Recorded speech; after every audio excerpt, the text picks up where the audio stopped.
तर मी आज आलेली आहे खेड्यावर, म्हणजे माझ्या काकाकडे आलेली आहे मी आणि सध्या आता आम्ही शेतामध्ये आलेलो आहोत.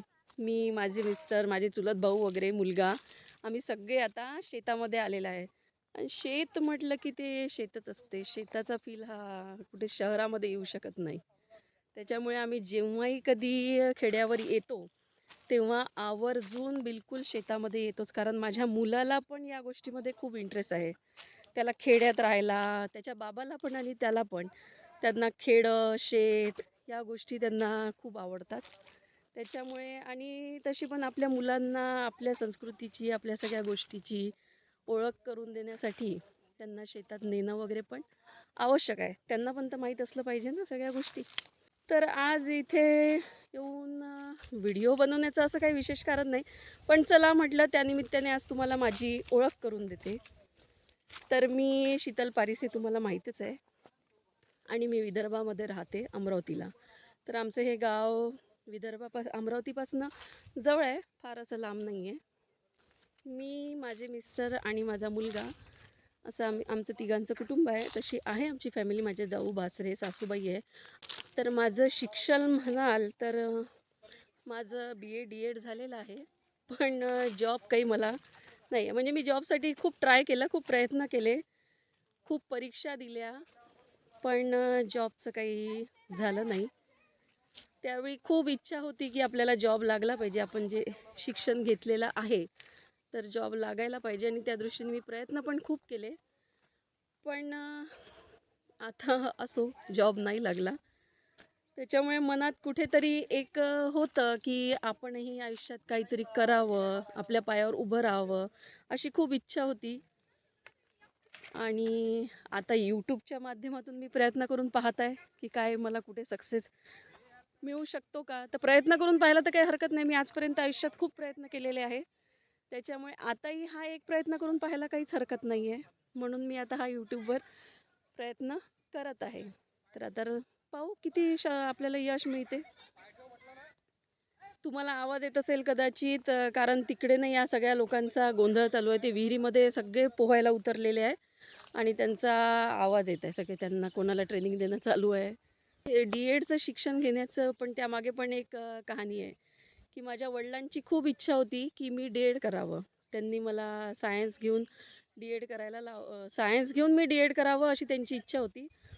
पण मला गणित बिलकुल येत नसल्यामुळे माझी काही ते सायन्स घेऊन पुढे जाण्याची काही माझी इच्छा नव्हती. पण त्यांची इच्छा होती, त्याच्यामुळे मी 1 वर्ष सायन्स घेतलं. पण पुढे मी त्यांना म्हटलं की गणित मला आयुष्यात कधी जमलंच नाही आणि मला त्याच्यामध्ये इंटरेस्टच नव्हता.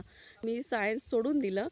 त्याच्यामुळे माझे वडील खूप नाराज झाले होते, कारण त्यावेळी DEDला कसा खूप स्कोप होता. पण मी आर्ट घेऊन त्यांना म्हटलं, मला DEDच करायचं आहे, तर मी आर्ट घेऊन पण तुम्हाला DEDलाच ॲडमिशन घेऊन दाखवेल. ते त्यावेळी ही माझी, म्हणजे त्यांना मी एक प्रॉमिस केल्यासारखंच होतं, कारण ते खूप नाराज झाले होते. तर मग मी प्रयत्न केला आणि मला त्यावेळी माझं जे फ्रेंड सर्कल होतं ते पण मला खूप छान मिळालं होतं आणि त्यांच्यामुळे माझं अभ्यासाचं पण खूप छान, म्हणजे एक रुटीन लागलं होतं. तर छान मी 12वीमध्ये चांगले पर्सेंटेज मिळवले आणि माझ्या वडिलांच्या इच्छेप्रमाणे मी DEDलाच ॲडमिशन घेतली. माझी फ्रीमध्येच ॲडमिशन पण झाली होती DEDला. पण जॉब काही शक्य झाला नाही. मी प्रयत्न केले, खूप प्रयत्न केले, पण जॉब काही लागला नाही. माझ्यासोबतचे सगळेजण लागले. कदाचित परमेश्वराने माझ्यासाठी काही नवीन योजना केली असेल. कदाचित त्या जॉबपेक्षाही मला वेगळं काहीतरी द्यायचं असेल. म्हणजे माझा या गोष्टीवर विश्वास आहे, म्हणून मी त्याच गोष्टीसाठी रडत बसत नाही कधी. की आज खूप जण म्हणतात की तू इतकी शिकली, DED केलं, तू ट्राय नाही केला. म्हणजे खूप जणांना असं वाटतं की मी काही प्रयत्न केलेच नाही, की ट्राय केलाच नाही जॉबसाठी. पण ते तसं नाही आहे. पण मी त्या गोष्टीसाठी म्हणून रडत बसत नाही. आज माझ्या सगळ्या मैत्रिणी वगैरे चांगला पगार कमवतात, चांगले पैसे कमवतात, स्वतःच्या पायावर उभं आहे. सुरुवातीला माझ्यामध्ये पण खूप मला असं वाटायचं की आपण जॉब केला पाहिजे आणि छान आपणही स्वतःच्या पायावर उभं झालं पाहिजे. आपलं एक काहीतरी आपण आपलं अस्तित्व निर्माण केलं पाहिजे. हे मला नेहमीच पहिलेपासून वाटत आलं आहे आणि आजही मला तेच वाटते. म्हणून मी त्यासाठी नेहमी छोटे-मोठे आपले प्रयत्न करत असते. अस्तित्व म्हणजे काय, तर चांगली नोकरी करून चांगल्या हुद्द्यावर लागणंच म्हणजे अस्तित्व नाही आहे. तुम्ही तुमची ओळख बऱ्याच प्रकारे करू शकता. आणि पैसा कमवणं आवश्यक आहेच, कारण या जगात पैशाशिवाय काहीच होत नाही. पैसा कमवणं तर आवश्यक आहेच. पण आता मग सगळ्यांनाच जॉब लागेल असं नाही आहे ना. सगळ्यांनाच नोकरी लागू शकते. तर एवढी सोपी गोष्ट ती आता राहिलेली नाही आहे. पण आपण आपली ओळख आपल्या कामातून, आपल्या वागण्यातून, आपल्या स्वभावातून, आपल्या चांगल्या कर्तृत्वाने आपण आपली चांगली ओळख निर्माण करू शकतो. त्याच्यामुळे मला तरी त्या गोष्टीसाठी रडत बसण्यात काही अर्थ वाटत नाही. आता एक संधी आहे. आता नवीन-नवीन ॲडव्हान्स बऱ्याच गोष्टी येत राहतात. त्यापैकीच एक आता हे YouTube एक माध्यम आहे. तर याच्या माध्यमातून मी लोकांपर्यंत पोहोचण्याचा प्रयत्न करते आणि पाहू कितपत यश मिळवता येते. पण YouTubeवर काम करणं म्हणजे बऱ्याच लोकांचा असा समज आहे, की तिला काय कामधंदे आहे. YouTubeला काय व्हिडिओज बनवत राहते. पण लोकांना हे माहीत नसते, की व्हिडिओ बनवण्यामागे किती एफर्ट्स घ्यावं लागते, किती मेहनत करावं लागते. बऱ्याच जणांना असं वाटते, की म्हणजे यांना काही काम नाही करायला म्हणून हे असे YouTubeला व्हिडिओ बनवण्याचं काम करतात. पण मला वाटते जर आपल्या माध्यमातून आपण लोकांना जर 4 गोष्टी चांगल्या सांगू शकत असू किंवा ते आपल्यापासून काही इन्स्पायर झाले, तर चांगलीच गोष्ट आहे ना. तर त्याच्यामुळे मी आता हा YouTubeला एक प्रयत्न करून पाहत आहे. झालं तर ठीक, नाही झालं तरी ठीक. कारण मला काही रडत बसण्याची सवय नाही आहे. बऱ्याच काही संधी असतात आयुष्यात आणि आपण बरंच काही करू शकतो. छोट्या-मोठ्या गोष्टीतनं पण पैसा कमवता येते. मी आज घरी शिवणकाम करून पण पैसा कमवते. मला जी आवड आहे, मला लोकरीच्या आसनं मला विणकाम करायला आवडते. मी त्यातनं पण पैसा कमवते.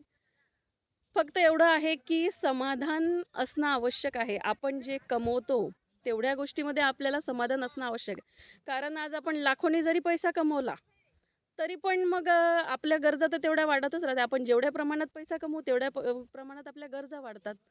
आणि माणूस सुखी कधीच नसतो. केव्हाच सुखी राहू शकत नाही माणूस. माणसाची एक गरज संपली, की त्याला दुसरी गरज ही त्याच्यासाठी तयारच असते. आणि जसा जेवढ्या प्रमाणात आपल्याकडे पैसा असेल, तेवढ्या प्रमाणात आपला त्याच्याकडे खर्च करण्याकडे आपला कल असतो. तर समाधान हे खूप महत्त्वाचं आहे. आपण जे कमवतो, त्याच्यामध्ये जर आपण समाधानी असू, तर मग जगण्याला दुसरं काही आवश्यक नाही आहे. स्वतःचं आयुष्य, आपल्या मुलाबाळांचं भवितव्य आपण त्यांना सुखाने त्यांचं जे काही शिक्षण आहे, त्यांच्या काही गरजा आहेत, तेवढ्या आपण आपल्या ह्याच्यातनं पूर्ण करू शकलो पाहिजे. आणि माझ्या मिस्टरांबद्दल सांगायचं झालं, तर ते एका कंपनीमध्ये जॉबला होते. प्रायव्हेटच कंपनी होती, फोर व्हीलर. पण कोरोनाच्या नंतर तर माहिती आहे सगळीकडे, सगळ्या जगामध्ये काय परिस्थिती आली. तर त्याच्यामुळे त्यानंतर आमचं पण थोडं बॅलन्स बिघडलं कोरोनाच्या नंतर. आणि मग त्यांचा पण विचार होता, कारण प्रायव्हेट सेक्टरमध्ये माहिती आहे मेहनत खूप करावं लागते आणि त्या प्रमाणात पैसा मिळत नाही. पण त्यांची खूप दिवसाची इच्छा होती त्यांना त्यांना स्वतःला खाण्यामध्ये आणि खाण्याच्या पदार्थ बनवण्यामध्ये त्यांना खूप इंटरेस्ट आहे, आवड आहे त्यांना ती. ते मला सतत स्वयंपाकघरात सांगत असतात, "या भाजीत हे टाकशील, याच्यात ते टाकशील, हे असं करशील." तर ते त्यांचं चालू असते. तर म्हणून त्यांनी स्वतःची नाश्त्याची गाडी टाकलेली आहे. आता वर्ष झालेलं आहे. वर्ष, दीड वर्ष झालेलं आहे आणि चालू आहे आपलं. आणि त्यांचं म्हणणं असं होतं, की आपण दुसऱ्याच्या हाताखाली एवढे आपले 12-12 तास घासतो. त्याच्यापेक्षा आपण स्वतःच्या धंद्यामध्ये मेहनत केली तर काय हरकत आहे? आणि त्यांचा आवडही तीच होती. म्हणून मी पण त्यांना म्हटलं, की तुम्हाला जे करायचं आहे ते तुम्ही करा आणि पैसा काय मेहनत करूनच पैसा कमवायचा आहे आणि आपण योग्य पद्धतीनेच पैसा कमवत आहे. चुकीच्या मार्गाने तर काही करत नाही आहे ना. तर त्याच्यामुळे ती गोष्ट मलाही पटली आणि मी त्यांना साथ दिली. आता चालू आहे आमची गाडी आणि माझा मुलगा आहे, मला एकच मुलगा आहे. तो पण आता 10वीला आहे आणि त्याला काही व्हिडिओमध्ये यायला बिलकुल आवडत नाही. तो मला पहिलेच सांगतो, मला बिलकुल चुकूनही व्हिडिओमध्ये घ्यायचं नाही. त्याच्यामुळे कधीच ते तुम्हाला दिसणार नाही आणि त्यांना इंटरेस्ट नाही आहे याच्यामध्ये. खरं तर मला पण नव्हता, पण मी काही लोकांचे व्हिडिओ पाहून मी इन्स्पायर झाली आणि चला म्हटलं, ही एक संधी आहे आपल्याला. आपण याच्यामध्ये पण ट्राय करून पाहायला काही हरकत आहे. आपलं मेहनत करायला काही हरकत आहे. आपण करून तर पाहू. पाहू जितकं यश मिळेल तितकं मिळेल. मला तसंही लहानपणापासून वाचायला, लिहायला आवडायचं. चांगल्या गोष्टी वाचणं, म्हणजे असं होतं मला पहिलेपासून आवडायचं. म्हणून म्हटलं चला ट्राय करून पाहायला काही हरकत नाही. कितपत यश मिळते ते पाहू. तर अशीच ही माझी छोटीशी ओळख आहे. काही खूप मोठी काही खूप अस्तित्व मी निर्माण केलेलं नाही आहे. एक साधारणच व्यक्तिमत्व आहे. आणि पाहू पुढे पुढे काय होत आहे ते, आणि जे काही होईल ते मी तुम्हाला दाखवतच राहील. तर तुम्हाला माझा हा आजचा व्हिडिओ कसा वाटला ते मला नक्कीच कमेंट्स करून सांगा. आणि जर तुम्हाला काही पटत असेल तर घ्या, आणि जे नसेल पटत ते सोडून द्या. चला तर मग एक वेळा तुम्ही परत शेत पाहून घ्या, आणि मी आता इथे माझा व्हिडिओ थांबवत आहे.